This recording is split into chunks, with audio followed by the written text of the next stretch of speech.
यह कहानी उत्तर प्रदेश के एक छोटे से गांव की है। गांव में एक प्राचीन हवेली थी जिसे लोग भूतिया हवेली के नाम से जानते थे। हवेली सुनसान थी और लोगों का मानना था कि वहां रात के समय अजीब घटनाएं होती हैं। इस हवेली का इतिहास भी रहस्यमयी था। कहते हैं कि हवेली में पहले एक अमीर जमींदार रहता था जिसकी पत्नी और बच्चों की रहस्यमय ढंग से मौत हो गई थी।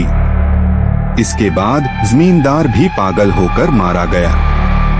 यह 2012 की बात है। गांव में रमेश नाम का एक युवक रहता था।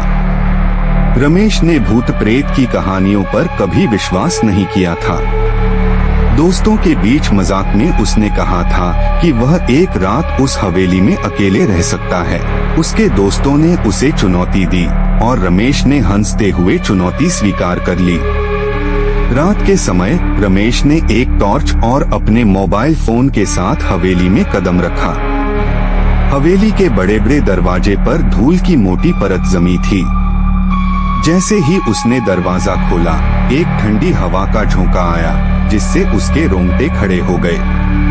पर उसने अपने डर को नजरअंदाज किया और अंदर कदम रखा। हवेली के अंदर सन्नाटा पसरा था।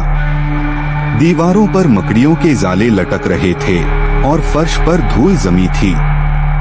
रमेश ने पहली मंजिल पर बने एक बड़े कमरे में अपना ठिकाना बनाया। उसने हिम्मत से अपने दोस्तों को वीडियो कॉल करके दिखाया कि वह सही सलामत वहां पहुंच गया है। आधी रात बीत चुकी थी। हवेली में अजीब सी आवाजें गूंजने लगी। रमेश ने सोचा कि यह सिर्फ हवा का बहाव होगा। तभी उसे ऐसा लगा जैसे किसी ने उसकी पीठ पर धीरे से थपकी दी हो। वह झट से पलटा पर वहां कोई नहीं था। उसका दिल तेजी से धड़कने लगा। फिर उसने सोचा शायद यह मेरी कल्पना होगी। रात के करीब 3 बजे हवेली के नीचे के बड़े दरवाजे पर खटखटाहट हुई। रमेश ने टॉर्च जलाकर नीचे देखा पर उसे कुछ नजर नहीं आया। दरवाजे की खटखटाहट धीरे धीरे तेज होती जा रही थी। जैसे ही वह सीढ़ियों के पास पहुंचा, उसे एक औरत की सिसकियां सुनाई दी।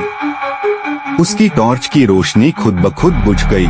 रमेश ने अपने मोबाइल का फ्लैश ऑन किया और चारों ओर देखने लगा। तभी उसकी नजर एक धुंधली परछाई पर पड़ी जो सीढ़ियों के पास खड़ी थी। वह परछाई धीरे धीरे उसकी ओर बढ़ रही थी। रमेश का शरीर जैसे जम सा गया। उसकी सांसें थमने लगी। उसने डर के मारे वहां से भागने की कोशिश की पर उसके पैरों में मानो कोई जंजीर बंध गई थी। परछाई के पास आते ही उसे महसूस हुआ कि उसके कानों में किसी की भारी आवाज गूंज रही है, यह हवेली छोड़कर चले जाओ। तभी एक जोरदार चीख हवेली के हर कोने में गूंज उठी। रमेश बेहोश होकर गिर पड़ा। सवेरे गांव वालों ने रमेश को हवेली के बाहर अचेत अवस्था में पड़ा पाया। जब वह होश में आया तो उसकी आंखें डर से फैली हुई थीं। उसने घबराते हुए बताया कि क्या क्या हुआ था। कुछ लोगों ने उसे शांत किया पर उसके शरीर पर जख्मों के निशान थे जो उसने रात की खौफनाक परछाई से बचने के लिए संघर्ष में झेले थे। उस घटना के बाद रमेश कभी पूरी तरह सामान्य नहीं हो पाया। आज भी वह कहते हैं कि उस रात उसने उस हवेली में कुछ ऐसा देखा था जो इंसानी समझ से परे है। हवेली अब भी वीरान है और गांव वाले रात को उसके पास जाने की हिम्मत नहीं करते।